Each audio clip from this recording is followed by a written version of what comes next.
It all started back when I was a kid on Melmac, and my name was Gordon. Gordon Shaw. You are listening to Nomar Slevik. You are listening to Nomar. He said another time, the female entity came to him and had this box, like this wooden box, and she opened it, and inside the box, he described it was some sort of crystal glass arrowhead. And she said, "This is the key." And then she closed the box. And to this day, he has no idea what that means. Nothing ever came to fruition with it. Now, the last time these entities came to see him, it was the last visit. He said he finally saw their true form. And again, they kind of look like these gray, brownish, olivey, green-looking creatures. And he said the two military, what he felt were male presences, seemed as though they were more panicked. He had never felt them feeling this way before. They were very kind of organized and all that stuff beforehand, but now on this last visit, they seemed like they were in a rush and that they were panicked. And he also said that the female one was maybe being a little bit overly motherly to him at this point. And he started to get this feeling that at that time too, he started to get this feeling that there was this other faction or whatever race, species of alien that wanted to abduct him as well, and that these kinder ones intervened, and maybe they weren't supposed to. That was the feeling he got, and they saved him somehow from this more terrible type of abduction scenario. And after that last visit, that's the last time he saw them, and going beyond 8, 9, 10 years old, it does get a little bit more ominous, some of his other encounters. So maybe those nicer ones were punished somehow. It all depends on your believability of what's happening in his life, and he's very much aware of that, and I'm aware of that. Well, I think about that a lot too, and I think a lot of the time people will huck arguments back at these things, basically saying, well, why is it this way? Why is it that way? Why is it changing this and that, the other thing? But if you think about our own society and use that as our template, there are people out helping the homeless, and then there are people trying to get them shipped out of their town, living in the same apartment complex. There are sure drastically different opinions, good and bad everywhere, right? What going back, what about the cousin? Does the cousin corroborate this, or does the cousin have no memory of this? She does not have memory of that first encounter. However, she has memory of a second encounter that actually Mike had forgotten about.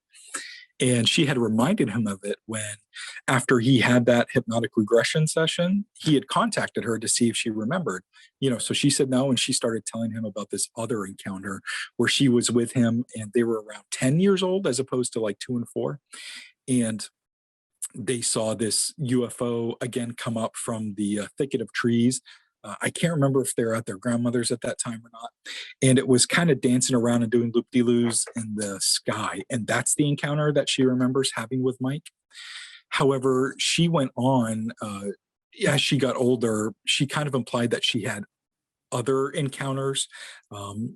She didn't fully share them in detail with Mike, but she did tell him at one point that she remembers seeing the Statue of Liberty from the top, and had never flown over New York or anything at that point when she had that memory. So she thought that was really odd. Like, how did she kind of get up there and see the Statue of Liberty from that vantage point? So, it sounds like she's had her own series of encounters. I actually contacted her. Mike gave me her number, and I just wanted to get her perspective. I wanted to put, as many perspective as I could in the book.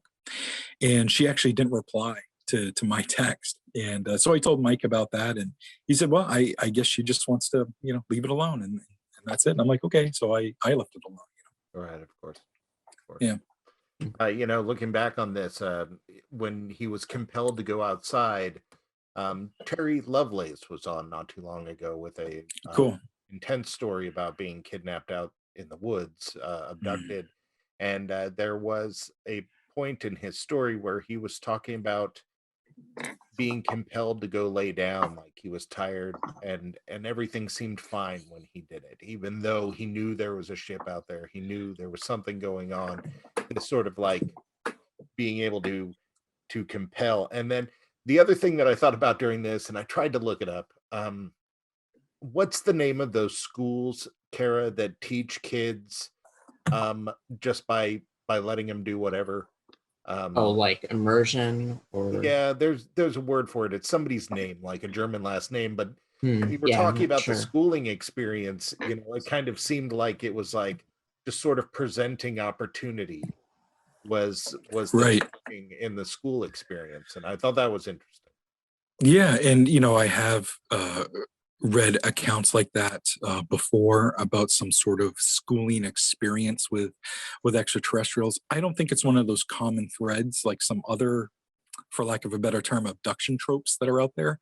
Sure. But they have appeared in a few encounters before, and Mike's was one of them. And I was also very careful during the interviews to not lead him on, and ask leading questions or things like that. Everything he told me, it just came out of him, and it was almost like a waterfall. And then while describing some of the experiences, he would then remember a smaller encounter that happened maybe the week after or 2 weeks later, and it might have just been a light in the sky, but he got this tingly feeling or something which reminded him of the tingly feeling that he got during that other encounter where he actually remembers seeing some sort of creature or something. So that 2 weeks later and feeling tingling, seeing a light, was that the start of an abduction, but then his memory was cut off, Right. and Is that could have been associated with the repression of fear or sure. with the cutoff of the memory of the Right. Yeah. And there's some of his encounters kind of start off almost dreamlike, sort of. And while in it, he'll have lucid moments where he's like, this might be a screen memory. I'm still seeing a lot of strange stuff, but it feels like more happened or more is happening, but this is what I'm allowed to see. And I thought that was really odd. And I don't hear a lot of that either. Right. First of all, the lucidness in it, like recognizing in the moment, hey, this is weird, but I think something else is happening. I don't know. It was just all very, and they just kind of kept adding up and adding up and adding up. And So you said that over time it became ominous, less, because this is a big part of these experiences, and I don't hear it addressed a lot. Yet it's always at the front of my mind. Is half of the people seem to talk about aliens as though they're coming down and either being mean to us or studying us like we're ants. And the other half talk about the experiences in this sort of angelic spiritual, they're here to help us and guide us to the next level. Right. And so this whole good or bad motive is always so very confusing. But you're saying over time it started to get less, hey, take a look in this box, and more, for lack of a better comparison, Dune, put your hand in the box, it's going to hurt like hell. Yeah, kind of. What's But ominous mean? Yeah, well, I like how you're asking that, because I don't think inherently, if you were to just read them on paper without a novelization of it, if you will, you're just reading the experience on paper. It's very clinical, medical, and without intent, without nefariousness. Just this is what's happening. And like if we were studying ants, we might be poking and prodding, or I know we do this with animals, poking and prodding, and we don't know how it's causing trauma to them or how it actually might be physically hurting them, because they can't communicate to us. And that seems to be what was happening to Mike. Or even if they can, look at hydrotherapy and mental health and history and stuff like Sure. that. Lots of terrible things were done to people under the guise of helping them. Right, exactly. And so he came to fear some of those encounters as he got older. And I don't know if whatever was taking him saw him as an adult now, so we don't have to be as careful. We don't have to play with as much kid gloves. There could be some of that going on. Also, it was, the trauma was really overtaking him, and he suffered terribly from PTSD, anxiety, depression, and things in his waking life were crumbling around him. He had a marriage that fell apart. He had a daughter at kind of a young age, and he had to kind of wrestle with what was happening to him and try to be a good father to his daughter while his marriage was falling apart. And yeah, it was just a whole lot for him to deal with. So that's what I mean by ominous. It became overwhelming. His mental health suffered. The encounters weren't handled with such kid gloves as he remembered from when he was younger.